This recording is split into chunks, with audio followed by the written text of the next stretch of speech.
Malo le soifua maua, ma le lange mama, si o to ofa ho eki ha matapule, you are with PMN Tonga. Malo e tau mau e fia fini, pia koutu peu ke yongo le lei atu, ai whakamafola i he ngalu ea i he hoani. Now, the Pasifika Medical Association, or PMA, the Medical Assistance Team, PACMAT, deployed its second team to Vanuatu to provide primary care and much needed support to communities affected by Cyclone Kevin and Cyclone Judy.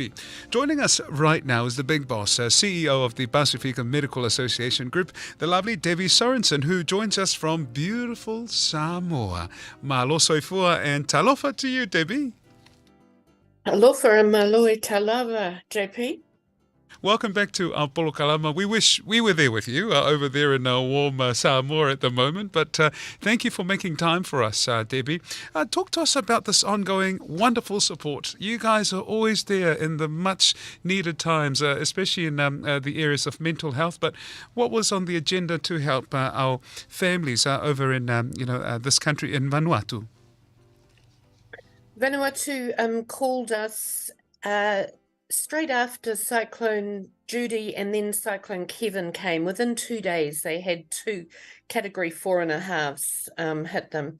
They were very blessed, as always. You know, we trust in the Lord to keep people safe, and there was no loss of life, but a lot of damage done to homes, crops, infrastructure.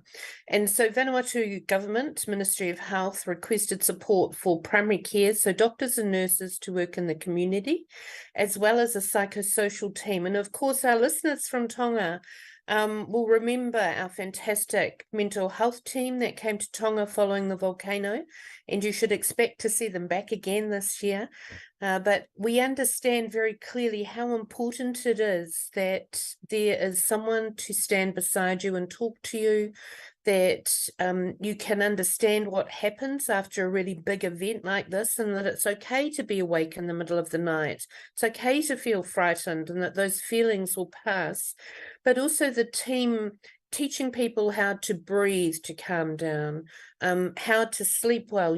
Don't be on your screen with your cell phone all night. That's not going to help you sleep. Don't get on social media and see all those disaster stories.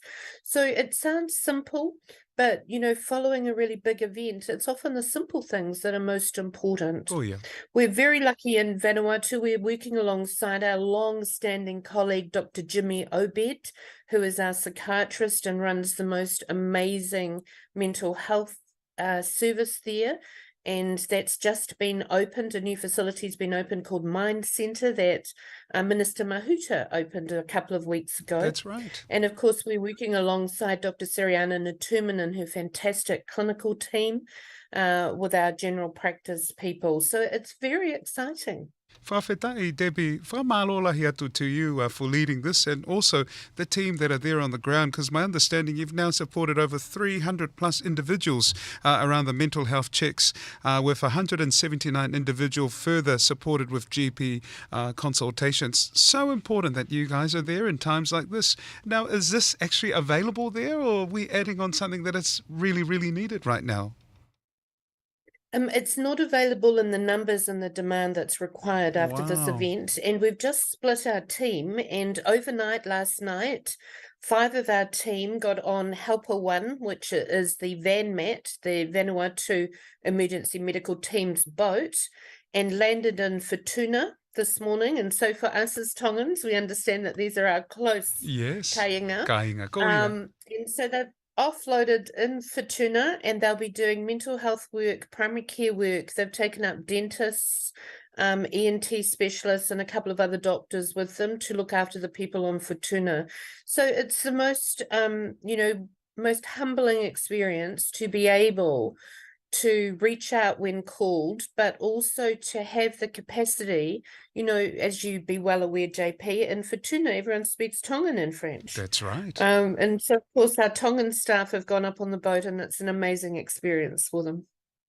Whamaloatu, Debbie, for again, this is just fantastic work that you continue to provide, not just for our Pacific, but also our cousins from Vanuatu as well, who need this help. So what happens after this? Will this be an ongoing support and relief for our families over in Vanuatu?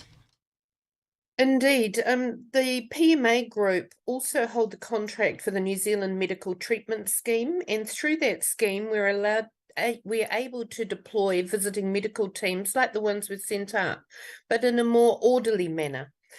Part of our work is also to support countries to develop their clinical capacity. So all of this work goes hand in hand. And I think that's one of the things that's important about us, is about our long-standing relationships. You know, as a collective group, we know people's families, we know their children, we know their aunties and their mothers. And so it's not a going in for 4 weeks and then leaving and saying, see you Oh, yeah. later. This is an ongoing relationship with us really forever. Dr. Obed, the psychiatrist, of course, is one of our regional advisors on our newly established mental health commissioning. And so, you know, these relationships are long and deep. So we're very, very pleased to be able to further those relationships and help when called. That was the CEO of the Pasifika Medical Association Group, the lovely Debbie Sorensen, speaking to us live from Samoa with an update on the team's progress over in Vanuatu. Well, with that, we say thank you Tomas. Mahalo apito for the opportunity, Debbie, and please get a holiday while you're over there in Samoa. Don't work too hard while you're away from Aotearoa. Ofalahi atu kia koe. Awhalahi atu.